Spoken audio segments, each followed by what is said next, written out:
আসসালামু আলাইকুম ভাই বাদাস, কি অবস্থা সবার? আশা করি সবাই ভালো আছেন, সুস্থ আছেন এবং সাবধানে আছেন। আমি Firoz Parvez, welcome to my YouTube channel MAP blogs and the Bhai brothers. তো আজকে একটা ভিডিও করার জন্য বেরিলাম। সেই ভিডিওটার টপিকটা হলো আপনার ইঞ্জিন অয়েল, মানে সুজুকি জিক্সার মোটরন বাইকটার জন্য কোন ইঞ্জিন অয়েলটা বেস্ট হবে, মানে কোন ইঞ্জিন অয়েলটা দিলে আপনার বাইকের পারফরমেন্সটা ভালো পাবেন, আপনি বাইকটা লং লাস্টিং দিবে।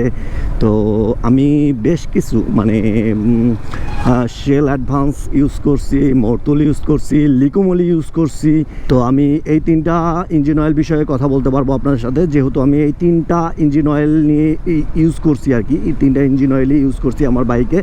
তো আজকে আমি এই তিনটা ইঞ্জিন অয়েলের ভিতরে বেস্ট কোনটা, মানে আমার কাছে যে ইঞ্জিন অয়েলটা ভালো লাগছে, মানে সার্ভিসটা ভালো দিছে বা আপনার পারফরমেন্সটা বৃদ্ধি করছে, তো সেই ইঞ্জিন অয়েলগুলোই ব্যাপারে কথা বলবো আমি। তো চলেন বেশি কথা না বলে ভিডিওটা শুরু করা যাক। আমি যে শুধু তিনটা ইঞ্জিন অয়েলের ব্যাপারেই বললাম, যে শেল অ্যাডভান্স, মোটুল আর লিকুমলি, এই তিনটা ইঞ্জিন অয়েলই যে আপনার মার্কেটে অ্যাভেলেবেল পাওয়া যায় তা না, আরও ইঞ্জিন অয়েল পাওয়া যায়। বাট আমি এই তিনটা ইঞ্জিন অয়েলই ব্যবহার করছি আমার সুজুকি জিক্সার মোটরন বাইকটাতে। তো আমি এই তিনটা ইঞ্জিন অয়েলের ব্যাপারে আপনাদের সাথে কথা বলতে পারবো। আদার যেহেতু আমি ইউজ করিনি, তো সেই বিষয়গুলোতে আমি অতটা জানি না যে কেমন পারফরমেন্স দেয় বা আপনার কি করে। তো সেই বিষয়গুলো আমি বলবো না, এই জন্যই তো সুজুকি জিক্সার মোটরন বাইকটার জন্য আপনার 10W40 গ্রেডের যে ইঞ্জিন অয়েলটা, সেটা ব্যবহার করতে সাজেস্ট করছে আপনার কোম্পানিগুলো। তো সেই ইঞ্জিন অয়েলটাই ব্যবহার করা উচিত সুজুকি জিক্সার মোটরন বাইকে। তো আমি সর্বপ্রথম মোটুল নিয়ে কথা বলি, যে মোটুলও যেহেতু আমি ইউজ করছি, সর্বপ্রথম আমি লিকুমলিটা ইউজ করছিলাম, দেন তারপরে মোটুল ইউজ করছিলাম। তো সর্বপ্রথম আমি মোটুল নিয়ে কথা বলি। তো মোটুল ইঞ্জিন অয়েলটা ব্যবহার করে আমি কেমন সার্ভিস পাইছি। তো মোটুল ইঞ্জিন অয়েলটা আলহামদুলিল্লাহ ভালো, অনেক ভালো।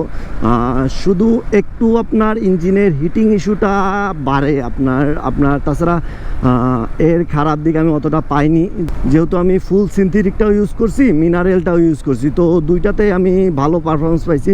শুধুমাত্র আপনার ইঞ্জিনের হিটিং ইস্যুটা একটু আমাকে ভোগাইছে, মানে আমি একটু ওটা নিয়ে প্যারাইছিলাম যে ইঞ্জিনটা একটু বেশি হিটিং হইতো যে আপনার মোটুল ইউজটা করে।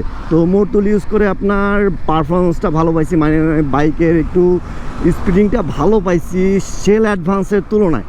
মানে শেল অ্যাডভান্সও ইউজ করছি। আবার মোটুলের সাউন্ডটা, মানে মোটুল ইউজ করার পরে বাইকের সাউন্ডটাও মোটামুটি ভালোই পাইছি, অতটাও খারাপ না, অতটাও যে ভালো তা না। আপনার সিনথেটিকটা ইউজ করছিলাম, যেহেতু আমি সিনথেটিকটা ইউজ করার পরে আপনার 2000 কিলোমিটার পরে আপনার বাইকের সাউন্ডটা কেন জানি অন্যরকম হয়ে যায় তো আপনার মোটুল ইউজ করার পরে। তো এবার বলি শেল অ্যাডভান্স নিয়ে। শেল অ্যাডভান্সে আমি আপনার এই হিটিং ইস্যুটা, মানে ইঞ্জিনের হিটিং ইস্যুটা অতটা পাইনি। আবার শীতকালে যে প্রবলেমটা হয়েছে শেল অ্যাডভান্সটা ইউজ করে, শীতকালে আপনার ইঞ্জিনটা বেশি ঠান্ডা হয়ে যেত, তখন আমাকে কিক ইউজ করতে হইতো মাঝে মধ্যে। সেটা আপনার সেলফ স্টার্টটা নিতে চাইতো না আর কি। তো এই দুইটা জিনিস প্রবলেম হয়েছে আমার শেল অ্যাডভান্স ইউজ করে। তো আবার ভালো দিকও আছে, ভালো দিকগুলো হলো আপনার সেটা ইঞ্জিনের সাউন্ডটা ভালো রাখে। আর একটা জিনিস কি, আপনাকে লং টাইম সার্ভিস দিবে। মানে আমি যেহেতু বললাম যে আপনার মোটুল আমি 2000 কিলোমিটার পরে আপনার সার্ভিসটা খারাপ পাইছি, মানে আপনার সাউন্ডটা, ইঞ্জিনের সাউন্ডটা বাজে পাইছি, একটু নষ্ট ভাব পাইছি। কিন্তু আমি শেল অ্যাডভান্স ইউজ করে আপনার সেই প্রবলেমটা পাইনি। আমি 2500-2600 কিলো পর্যন্ত চালাইছি শেল অ্যাডভান্সের সিনথেটিকটা দিয়ে। তো সেক্ষেত্রে বলতে পারি যে আমার শেল অ্যাডভান্সটা একটু বেশি সার্ভিস দিছে, কিন্তু আপনার ওই যে পারফরমেন্সটা, মানে আপনার একটু টানাটানি যদি করতে চান, সেই টপ স্পিডটা ভালো পাবেন না আপনি শেল অ্যাডভান্স ইউজ করে। তাছাড়াও আপনার শেল অ্যাডভান্সের দামের তুলনায় মতুলের দামটা একটু বেশি, মতুলের দাম মেবি 1050 কি 1250 এরকম, আর শেল অ্যাডভান্স 950 কি 850। অনেকদিন থেকে আমি শেল অ্যাডভান্স আর মতুল ইউজ করি না, তো এখন বলতে পারতেছি না যে এখনকার বর্তমান রেটটা কি। আইডিয়া করে বললাম যে 900 থেকে 800 থেকে 950 টাকার ভিতরে হবে শেল অ্যাডভান্স, আর 1050 থেকে 1250-এর ভিতরে হবে মতুল। সে মানে ফুল সিনথেটিকটার কথা বলতেছি আমি। তো এখন বলি লাস্ট অন আপনার লিকুমুলি নিয়ে, মানে লিকুমুলি এখন আমি বর্তমানে ব্যবহার করতেছি, প্রথমে ব্যবহার করছি, তো লিকুমুলিটার থেকে কেমন পারফরমেন্স পাচ্ছি। তো সর্বপ্রথম আমি লিকুমুলির মিনারেল যে ইঞ্জিন অয়েলটা, মানে যে বাইক কেনার পরে যে আপনার 2-3 বার 3-4 বার বা 5000 কিলো পর্যন্ত যে মিনারেল দেওয়া যায় লাগে আর কি, সেই টাইমটাতে আমি এই দিছি লিকুমুলিটা দিছি, ব্যবহার করছি, লিকুমুলিটা ব্যবহার করছি।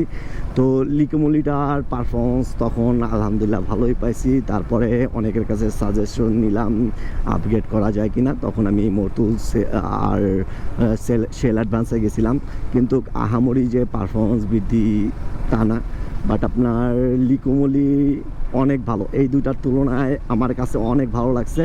আর আরেকটা কথা বলে নিই আপনাদের, এটা কিন্তু কোনো স্পন্সর ভিডিও না, কেউ আমাকে একটা টাকা দেয়নি যে আমি এই ব্র্যান্ড নিয়ে ভালো কথা বলবো, ওই ব্র্যান্ড নিয়ে খারাপ কথা বলবো। তো আমার পার্সোনাল ওপিনিয়ন, মানে আমি এই 3টা ব্র্যান্ডই ইউজ করছি, তো এই 3টা ব্র্যান্ড সম্পর্কে আমার একটু অভিজ্ঞতা আছে।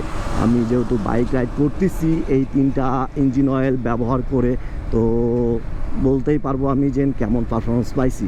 তো যেটা বলতেছিলাম আমি, যে আপনার লিকুমুলি ব্যবহার করে আমি সব দিক দিয়েই ভালো সার্ভিস পাইছি। যেমন আমি যদি টপ স্পিড তুলতে চাই, টপ স্পিড আলহামদুলিল্লাহ ভালো পাচ্ছি। দেন আপনার ইঞ্জিনের হিটিং ইস্যুটা অতটাও আসতেছে না, মানে নাই বললেই চলে। যদি আপনি 1-2 ঘন্টা 2 ঘন্টা রাইড করেন সেটার বিষয় আলাদা, মানে একটানা যদি রাইড করেন সেটাতে যে কোনো ইঞ্জিন অয়েলে আপনার হিটিং ইস্যু আসবে ওটা। তো আপনি যদি ধরেন এমনি ছোটোখাটো রাইড দিতে চান তাহলে সেই রকম হিটিং ইস্যু পাবেন না আপনি। আর একটা বিষয় হলো আপনার বাইকের সাউন্ড অনেক ভালো পাইতেছি আমি, যেটা আমি শেল অ্যাডভান্সেও পাইনি, সেটা আমি এই লিকুমুলিতে পাচ্ছি, অনেক ভালো সার্ভিস পাচ্ছি। তো এরপরে আর একটা বিষয় হলো, সেটা হলো আপনার বাইকের পারফরমেন্স ভালো পাইতেছি, দেন বাইকের ইঞ্জিনের সাউন্ড ভালো পাইতেছি। দেন যদি আর একটা বিষয় হলো আপনার কত কিলো পর্যন্ত চালাইতে পারবো আমি। মিনারেল তো আপনার 500, 600, 550 পর্যন্ত চালাইতাম, এখন সিনথেটিক আমি 2800, 2900 কিলো পর্যন্ত চালাইছি ভাই। তারপরেও ইঞ্জিনের সাউন্ড খারাপ আসেনি, তারপরেও আমি আরও চালাইতে পারতাম, বাট আমি অতটা প্রেশার দিতে চাইনি যে ইঞ্জিনের, এজন্য আমি চেঞ্জ করে নিয়েছিলাম, যে মানে আর কি চেঞ্জ করে নিয়েছিলাম, আগের বারেই চেঞ্জ করে নিয়েছিলাম। যেহেতু আমার আর কি বাইকটা নিয়ে একটু বেশি কেয়ার করি আমি, যদি বাইকের কোনো একটু খুঁত পাই, মানে কোনো একটু নয়েজ পাইতেছি, আদার্স ব্যাড নয়েজ পাইতেছি, তাহলে আমার মনে খুঁতখুতানি আসে যে এই জিনিসটা কিসের জন্য আসতেছে, আমাকে ঠিক করাইতেই হবে, নাহলে ভালোই লাগতেছে না, রাইড করতেই ভালো লাগতেছে না। তো আমি সেই জিনিসটা পাইনি সেবার, মানে 2950 কিলো কি 60 কিলো এরকম চালাইছিলাম আমি এর আগের বার লিকুমুলির সিনথেটিক, মানে ফুল সিনথেটিকটা দিয়ে। তো 2900 কিলো মানে 3000 কিলো চালানো, মানে কি বুঝছেন ভাই, একটা ইঞ্জিন অয়েল দিয়ে 3000 কিলো চালানো। অবশ্য আপনার এই দুইটা তুলনায়, মানে মতুল আর শেল অ্যাডভান্সের তুলনায় মিনারেলে আর কি লিকুমুলির দামটা তুলনামূলক বেশি, তুলনামূলক না অনেকটাই বেশি। যদি আপনার মতুল 1200 টাকা হয় আর শেল অ্যাডভান্স 900 টাকা হয়, তাহলে লিকুমুলির দাম আপনার 1550 টাকা রেট দেওয়া আছে, 1500 টাকা, মানে ভাবুন কী বলবো। বাট এই 1500 টাকা খরচ করে আপনার পারফরমেন্সটা অনেক ভালো পাবেন আপনি, এটা বলতে পারি আমি। তো আমার ওপিনিয়ন এটাই ছিল। আমি এটা বলবো না যে আপনি লিকুমুলি ইউজ করেন বা আপনি মতুল ইউজ করেন বা শেল অ্যাডভান্স ইউজ করেন, আপনি ইউজ করেন, দেখেন 2-1টা ইউজ করে দেখেন আপনার কাছে কোনটা ভালো লাগে, সেটাই ইউজ করেন আপনি। বাট আপনার যদি হিটিং ইস্যু না চান তাহলে মোটুলে যায়েন না। মোটুল বাদ দিয়ে শেল বা আপনার এই লিকোমুলি বা আদার্স যে ইঞ্জিন অয়েলগুলো আছে যেগুলো আমার অতটা জানা নাই, সেইগুলোতে যান, সেগুলো ইউজ করেন। আপনি পারফরমেন্সও একটু ভালো পাবেন, দেন আপনার হিটিং ইস্যুটাও আসবে না। তো শীতকাল আসতেছে, তাহলে শীতকাল আসতেছে যেহেতু আপনি শেলে না যাওয়াটাই বেটার, মোটুল বা লিকোমুলিতে আসেন। কেননা শীতকালে আপনার এমনিতে ওয়েদারটা থাকে ঠান্ডা, আরও যদি ইঞ্জিনটা ঠান্ডা হয়ে যায় তাহলে আপনার স্টার্টিং নিতে মানে বাইকটা স্টার্ট নিতে একটু ঝামেলা পোহাইতে হইতে পারে আপনাকে, মানে প্যারা লাগতে পারে। তো সেক্ষেত্রে আপনার কিকো ইউজ করতে হইতে পারে। তো আপনি চেষ্টা করুন যে আপনার মোটুল বা আপনার লিকোমুলি ইউজ করার শীতের টাইমটাতে। তো শীতের টাইমটাতে এই দুটা জিনিস ইউজ করলে আপনার ভালো হবে, আপনার বাইকের ক্ষেত্রে ভালো হবে, বাইকের স্টার্টিংয়ের ক্ষেত্রে ভালো হবে। তো গরমকালে কিসের জন্য আমি মোটুল ইউজ করতে বলতেছিলাম না, গরমকালে ওয়েদারটা তো এমনিতেই গরম থাকে, আরও যদি আপনার ইঞ্জিনটা আরও হিট হয় তাহলে তো বাইক রাইড করাটাই অনেক বিরক্তকর হয়ে যাবে। তো এই জন্যই বলতেছি যে আপনি সবগুলো ব্র্যান্ডে একবার করে ইউজ করে দেখেন, মানে আপনার যেটা ভালো লাগে সেই ব্র্যান্ডের ইঞ্জিন অয়েলটাই ব্যবহার করুন, এতে করে আপনার জন্যই ভালো হবে। তো আজকের মতো এখানেই শেষ করতেছি, দেখা হচ্ছে নতুন কোনো ভিডিওতে। ও আর একটা কথা বলা হয়নি, আপনার বাইকের ইঞ্জিন অয়েল শুধু আপনার বাইকের ইঞ্জিনটাকে লুব্রিকেটই করে না। সো আপনার একটা বাইকের ইঞ্জিন অয়েল আপনার বাইকের পারফরমেন্সটা বৃদ্ধি করে, বাইকের ইঞ্জিনের হিটিং ইস্যুটা কমায়, দেন আপনার বাইকের সাউন্ডটা কমায়, দেন আপনার বাইকের লং লাস্টিং মানে আপনার বাইকের ইঞ্জিনটা যে আপনার লং সার্ভিস দিবে সেই জিনিসটাও প্রভাব ফেলে। তো একটা ভালো মানের ইঞ্জিন অয়েল ইউজ করুন। আর আপনার বাইকের জন্য মানে সুজুকি জিক্সার যদি ইউজ করে থাকেন তাহলে আপনার 10W40টাই ইউজ করার চেষ্টা করুন।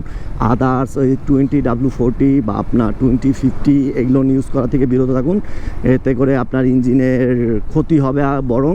তো কোম্পানি যেহেতু সাজেস্ট করছে আমাদের যে 10W40টা ইউজ করতে, তো আমরা চেষ্টা করব ওটাই যেন ইউজ করি আমরা। তো আজকের মতো এখানে শেষ করতেছি ভিডিওটা, দেখা হচ্ছে নতুন কোনো ভিডিওতে নতুন কোনো টপিক নিয়ে। ততক্ষণ পর্যন্ত